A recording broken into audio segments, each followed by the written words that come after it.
Vamos. Bueno, buenos días. Buenos días a todos. Estamos en Arica y permítanme partir, hemos trabajado con diversas instituciones, pero permítanme antes poder enviar nuestra solidaridad con el centro sur de Chile, porque hay muchas familias que lo están pasando mal en un sistema frontal que afecta a Chile desde la zona sur de la región de Atacama hasta la región de los lagos, que ya está concentrado en las regiones metropolitanas de Coquimbo. Lamentablemente hay personas afectadas en sus viviendas, como ocurrió en Curanilagua, en Arauco. Hay 1.150.000 chilenos que están sin luz en estos momentos, y los vientos que se han producido han generado varios estragos. Así que primero mandar nuestra solidaridad y contar que, como saben, está funcionando la institución a través de Senapred, del COGRI. La ministra del Interior ha presidido un COGRI y, por lo tanto, el Estado, como ha ocurrido en todas las emergencias, está trabajando para proteger la vida, para responder y controlar la emergencia, y también ya está pensando en cómo va a llegar con ayuda a todos los chilenos y chilenas que lamentablemente han sido afectadas por este frente mal tiempo. Voy a ir aquí a lo de Arica. Por lo que ustedes están acá, hemos tenido una reunión de trabajo. Destaco esto porque, como ustedes ven y nos pudieron ver, aquí hay un jefe de área fronteriza, ¿cierto? Porque son las Fuerzas Armadas las que están desplegadas en la zona fronteriza de la región de Arica. Lo hacen en conjunto con Carabineros, con la Policía de Investigación y con otras instituciones públicas. Creo que es bien valioso decir eso, porque no están desplegadas desde hoy día ni desde ayer. Están desplegadas desde febrero del año pasado. Yo contaba que hasta la fecha se han hecho 272.000 controles. Bueno, 50.000 de esos controles se han hecho aquí en la región de Arica. Hemos analizado en el contexto de las nuevas contingencias cómo fortalecer las capacidades de control de la frontera. Creo que un aprendizaje muy importante es que hoy día los puestos de observación fronterizas que hay aquí, particularmente lo conversábamos con el Ejército, en el puesto Beta se instaló una cámara térmica que no había, que permite un control tanto diurno como nocturno de la frontera, que se evalúa como altamente eficaz. Se van a invertir 4.000 millones en un acuerdo que teníamos con la Fuerza Armada y con el Comando Conjunto Norte, que va a implicar colocar un puesto de mando justamente aquí, ¿cierto?, en este cuartel militar Las Machas, pero va a implicar modernizar, además del puesto Beta, donde hoy día está la cámara, el puesto Limar, donde también se va a colocar una cámara de este estándar, porque había una cámara pero de más bajo estándar. Estas cámaras son de alto estándar y por tanto se va a colocar una en el puesto de Faro Limar y otra en el puesto Gama. Eso va a permitir cubrir y controlar de manera bastante precisa y exacta toda la frontera desde el hito 1 hasta el hito 17. Y eso, por lo tanto, nos da una alta capacidad de control de la frontera. Aquí, en esta región en particular, eso es importante, esas capacidades son importantes, porque si se detecta a las personas, que es la tarea nuestra y de las fuerzas desplegadas acá, si se detecta a la persona, se puede reconducir. Entonces, aquí la capacidad que el Estado tenga de identificar cuándo se vulnera la seguridad de la frontera, llegar en el momento a detener a las personas, nos permite reconducirlas y, por tanto, ser eficaz en sacarlas del territorio nacional. Por tanto, todas las medidas destinadas a fortalecer ese control son estratégicas para el país. Lo segundo, por eso está con nosotros y quiero valorar, junto con nuestro delegado presidencial, la presencia del gobernador de la región. Gobernador, muchas gracias, la presencia de nuestro alcalde de Arica, pero también de Carabineros y la Policía de Investigación. En esta región está funcionando algo que también es extraordinariamente estratégico frente a la contingencia que vamos a vivir. En un ratito más vamos a estar en conjunto al gobernador inaugurando y al director nacional de la Policía de Investigación inaugurando lo que se denomina un sistema de identificación biométrica automatizado, que no existía en Chile, que aquí en esta región el piloto ya está funcionando. Son cerca de 6.200 millones que financió el gobierno regional a través del gobernador, y que es un programa innovador y piloto en Chile que nos permite resolver un segundo problema, que es que una vez que los detenemos, huellas, voz, rostro y por tanto posibilidad de identificarlos. Eso es lo que vamos a inaugurar.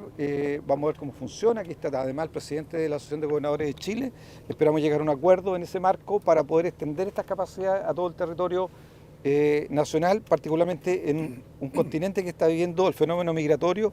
La capacidad que tengan los países de identificar a esas personas es clave para la seguridad de los países, y eso ya está funcionando aquí Y nuestra presencia hoy día aquí en la región es para que también pueda funcionar en todo el resto de las regiones de Chile. Subsecretario, usted identificó dos problemas. Uno, el ingreso ilegal. Segundo, identificar a las personas. El tercer problema no es cuando los reconducen, que los otros países los permitan, que los reciban. ¿No chocamos ahí con un problema tal vez? Sí, bueno, aquí en Perú nos chocamos con ese problema. Y por eso es que aquí tiene mucho sentido lograr identificar a todo el que ingresa de manera irregular, porque todo el que ingresa de manera irregular lo podemos reconducir. ¿Ya? Ese no es la situación con Bolivia. Vamos a tener un diálogo con Bolivia. Hemos dicho que va a haber diálogos que pidió el presidente de la República a través de la Cancillería con otros países, pero en particular, en conjunto con la subsecretaria de Relaciones Exteriores, se va a tener un diálogo particular con las autoridades, nuestras contrapartes bolivianas, para buscar avanzar en acuerdos que nos permitan una mejor colaboración en la frontera entre Chile y Bolivia. No quiero anticipar nada porque lo que sí se va a producir es un diálogo, esperamos que se produzca en territorio chileno, y usted en eso tiene mucha razón. Tercero, lo dije hoy día con mucha franqueza, usted me hacía una pregunta el día de ayer, voy a colocar el caso, ¿cierto?, de que en los lugares donde no podemos reconducir, y por eso es que estamos dando pasos consecutivos, nuestra primera tarea es poder identificar a los que ingresaron. Pero nuestra segunda tarea es que si lo identificamos y esa persona, por ejemplo, tiene antecedentes, no lo podemos dejar libre en el territorio nacional. Y por tanto vamos a tener que crear un mecanismo de control que impida que una persona que ingresa de manera irregular, que nosotros lo logramos identificar y que eventualmente tiene antecedentes criminales, no lo podemos dejar libre en el país. Y eso implica crear un mecanismo de control sobre esas personas. Es algo que el gobierno está conversando, esperamos conversar con otros actores para crear un mecanismo que nos permita, frente a esa situación, no dejarlos libres en el territorio nacional. ¿El cierre de fronteras está descartado? A ver, el senador Castro planteaba hacer una especie de campamento fronterizo. Hay muchos que se ponen creativos también en este contexto, ¿no?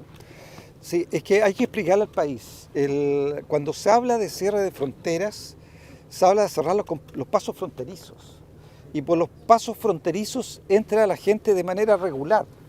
O sea, entra, voy a colocar un ejemplo, un ciudadano argentino por el paso fronterizo de los Libertadores, y entra y tiene su pasaporte o tiene su documento de identificación, se le registra, se registra su ingreso, o viene un ciudadano europeo, entra por el aeropuerto, por un paso fronterizo. Cuando uno cierra la frontera, lo que hace es impedir el ingreso irregular al país. Y ese no es el problema que tenemos. El problema que tenemos es el ingreso irregular al país. Por tanto, cerrar los pasos fronterizos, que cuando uno dice voy a cerrar la frontera, lo que está diciendo, como ocurrió en la pandemia, se cerró el flujo migratorio regular. Y hoy día el problema no es flujo migratorio regular, no tendría sentido cerrar los pasos fronterizos. Nuestro problema es el flujo migratorio regular, que justamente no pasa por ahí. Pasa por algunos de los 1000 kilómetros de frontera norte, por pasos no habilitados, donde no está aduana, donde no está la Policía de Investigaciones, donde no está Carabineros de Chile. Por eso es que se ha desplegado a las Fuerzas Armadas justamente para que en esos territorios haya control y no se pueda ingresar. Primero, se disuada del ingreso, y en segundo lugar, si se ingresa, se pueda detener a esa persona. Subsecretario, es que con los migrantes venezolanos está esta dificultad de poder reconducirlos hoy día por este tema diplomático que hay, ¿no? En el caso de aquellos que logren pasar, ¿qué va a pasar? Por ejemplo, mencionaban ayer en torno a estos refugios que existen en Colchane, también en el sector de Lobito. Entiendo que la medida ahí es desmantelar esos refugios. ¿Por qué se toma esa medida y qué va a pasar con las personas que eventualmente se encuentren ahí? A ver, vamos por etapa. Aquí en Arica, si es que ingresara de manera regular un ciudadano venezolano, lo podríamos reconducir. Para primero aclarar ese punto. ¿En la frontera con Perú? En la frontera con Perú. Frontera con Bolivia. Por eso, en el caso de Bolivia no lo podríamos reconducir. Nosotros hemos tomado decisiones particularmente en la frontera, en el sentido de que en el caso de Colchane hemos iniciado un proceso de desmantelamiento del refugio que existía ahí. Si es que llegara a ocurrir eso, igual tenemos condiciones para poder detenerlo, trasladarlo, denunciarlo, para que se le controle, se le identifique y posteriormente se le traslade a otro lugar. Pero en el caso de Colchane hemos instruido desmantelar el refugio que está ahí. En el caso de Iquique, que tenía cierto el centro también Lobitos, hemos también acordado terminar con los ingresos. ¿Ya? En agosto no lo vamos a desmantelar porque vamos a ver la evolución de la situación de flujo migratorio. Por lo tanto, es algo que vamos a observar y de acuerdo a eso vamos a tomar decisiones más definitivas. Subsecretario, respecto a la disculpe. estrategia con Bolivia en particular, me gustaría tenerme en eso. Chile presenta una relación bastante asimétrica en las relaciones con Bolivia. Cuando Bolivia le pide ayuda, por ejemplo ahora se está descargando un barco aquí donde Bolivia le pidió ayuda al presidente, pero cuando Chile le ha pedido ayuda en términos de contrabando, narcotráfico y migrantes, Bolivia no ha tenido la misma actitud. ¿Cómo van a diseñar una estrategia a fin de persuadir al gobierno boliviano que colabore? La afirmación que usted hace yo tengo que relativizarla porque yo me he reunido entre 4 a 5 veces con el ministro de gobierno, que es el ministro del Interior boliviano, el ministro Castillo. Él ha venido a Chile, hemos tenido reuniones de coordinación en materia de seguridad. He ido a La Paz a reunirme con ellos, lo hemos hecho además en conjunto con las policías y tenemos un acuerdo de colaboración que ha permitido tener resultados, particularmente en el contrabando de vehículos. O sea, no podríamos decir que no hay nada.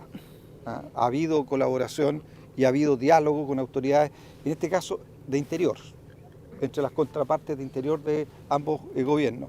Ahora lo que esperamos es ampliar ese diálogo entre nuestras contrapartes de interior, pero también entre nuestras contrapartes de relaciones exteriores, porque ahora la frontera no es solo un problema de seguridad, también es un problema de relaciones exteriores y lo que necesitamos en materia de la política de relaciones exteriores es lograr acuerdos de colaboración en materia migratoria, ya no solo en materia de seguridad. ¿Cuán cerca están de llegar a un acuerdo, Juan? No sé qué tan cerca estamos de llegar a un acuerdo, sí, lo que sí sé es que ambos países han mostrado voluntad de dialogar y voluntad de encontrarse pronto para que ese diálogo se produzca. Subsecretario, muy buenos días para Radio ADN. Una ¿Cómo pregunta. está usted?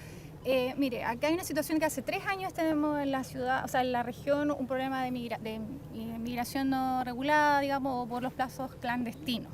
¿Ya? Aquí usted se reunió hoy día en este consejo con autoridades regionales, comunales, donde ellos conocen, yo creo, la percepción de las personas residentes de esta región.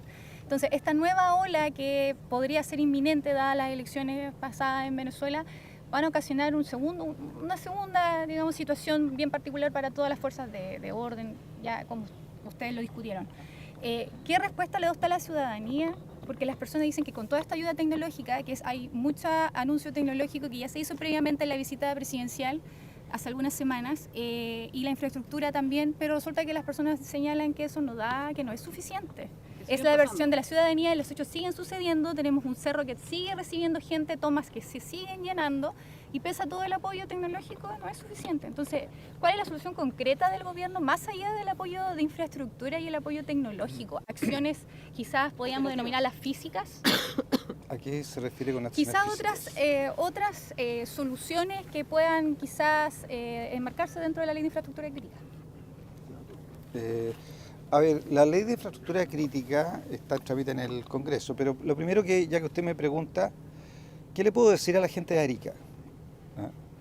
Que las decisiones tienen resultados, particularmente Arica es un ejemplo de que las decisiones tienen resultados.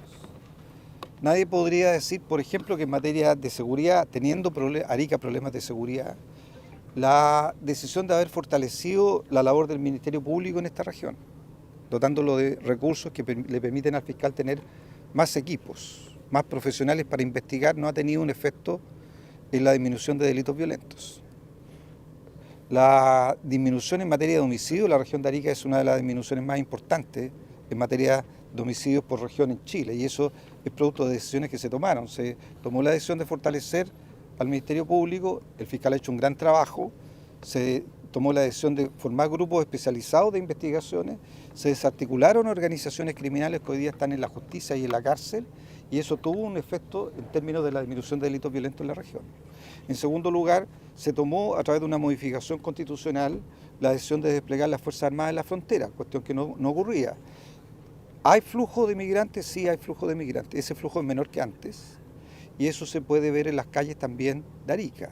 No tenemos RUCO en todas las calles de Arica ni en las plazas de Arica, no es la misma situación. Las decisiones tienen resultados. Pero sigue teniendo Cerro Chuño ahí en pie. Bueno, Cerro Chuño está hace mucho tiempo Desde en pie. 2009 está Por pendiente su demolición, Sí, subsecretario. sí, pero vamos por partes, porque estamos hablando de la frontera, usted me está llevando a otro... Es que es lo operativo lo que le está diciendo la colega. Aquí internamente la gente siente que mantener Cerro Chuño ahí también es mantener un sitio atractivo para que lleguen esos migrantes. Ese es un tema que hemos conversado durante el transcurso de la jornada de trabajo del día de hoy, pero quiero permítame enfrentar esas afirmaciones de queremos cosas concretas, porque cuando hay cientos de funcionarios de las Fuerzas Armadas, cuando hay carabineros desplegados, equipamiento, afirmar que no hay nada concreto me parece un poquito osado. Siempre es posible discutir si todas las medidas tomadas alcanzan la totalidad de los objetivos que uno quiere. Por supuesto, no creo que alcance la totalidad de las aspiraciones de la gente que vive en la región de Arica, ni tampoco las aspiraciones del gobierno. Pero implica un trabajo persistente para lograr esos resultados y una estrategia persistente para lograr esos resultados.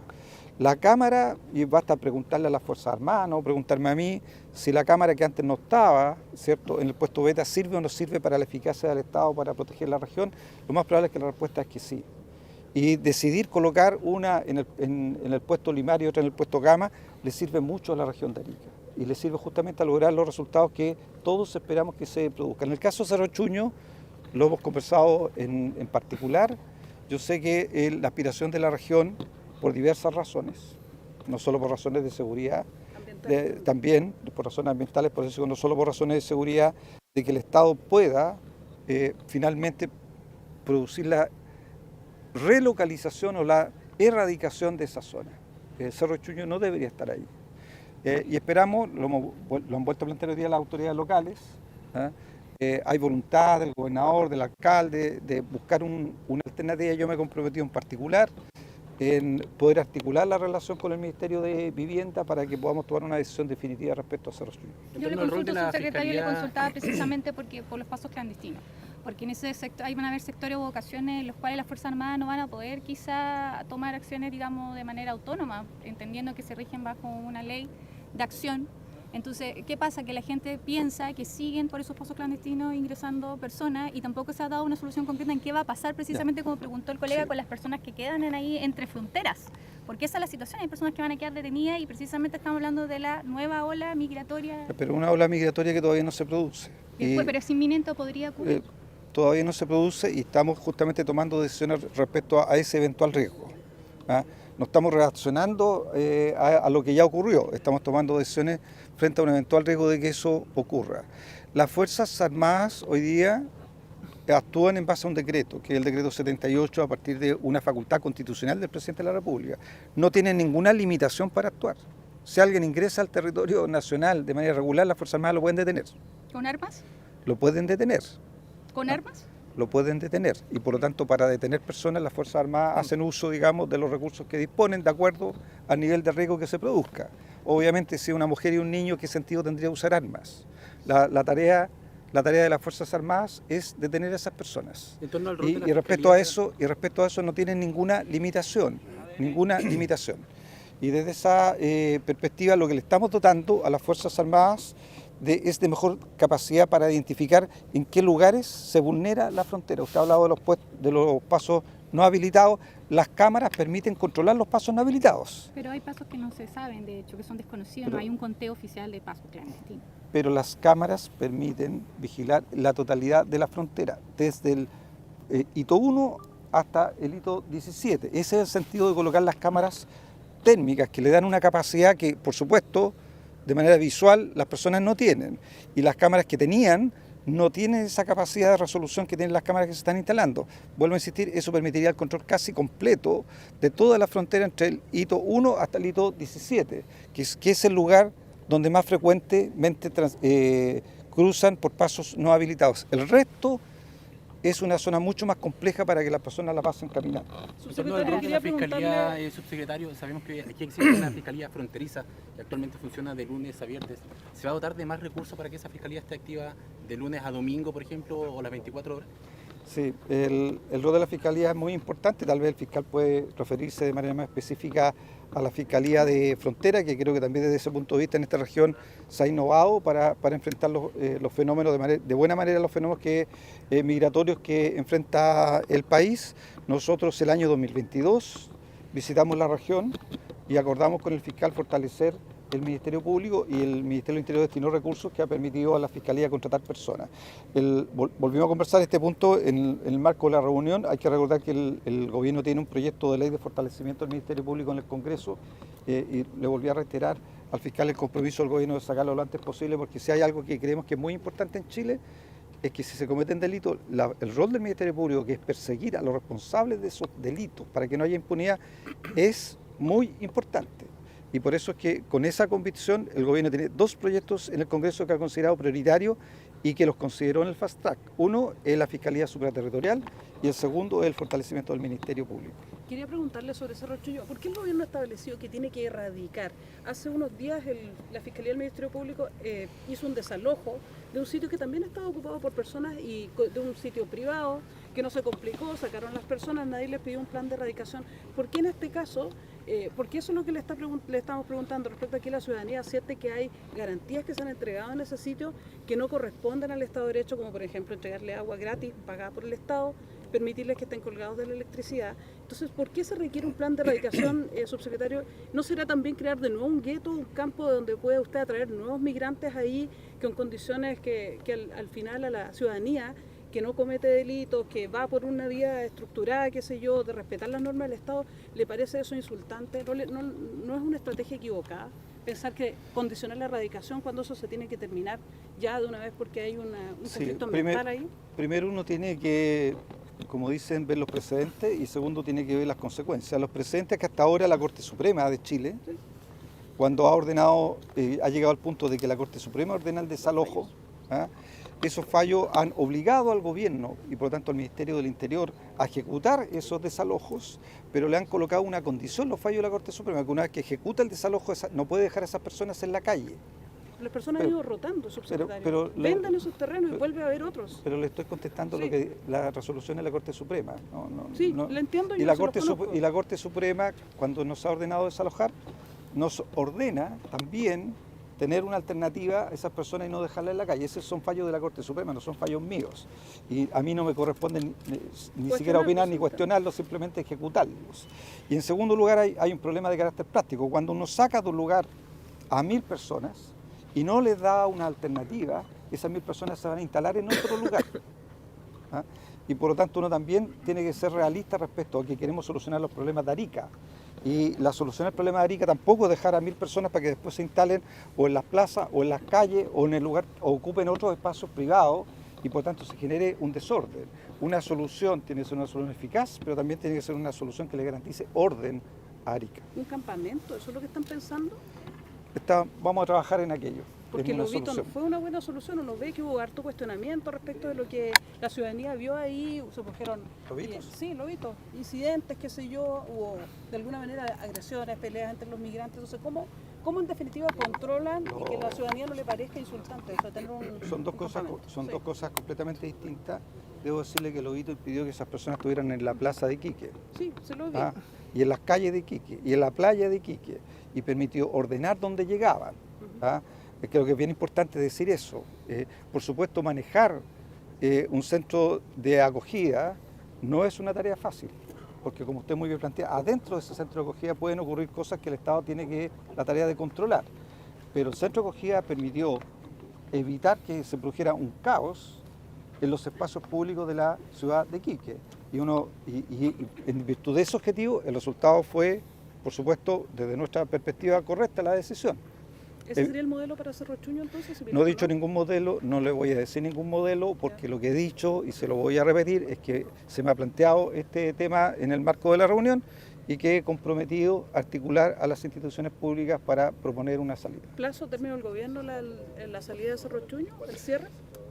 Vuelvo a contestarle. Se me ha planteado el tema en el marco de la reunión, he comprometido a articular a los servicios públicos para entregar una respuesta. No voy a fijar esa respuesta ni los plazos porque sería irresponsable hacerlo sin haberme juntado con esos servicios públicos primero. Perfecto.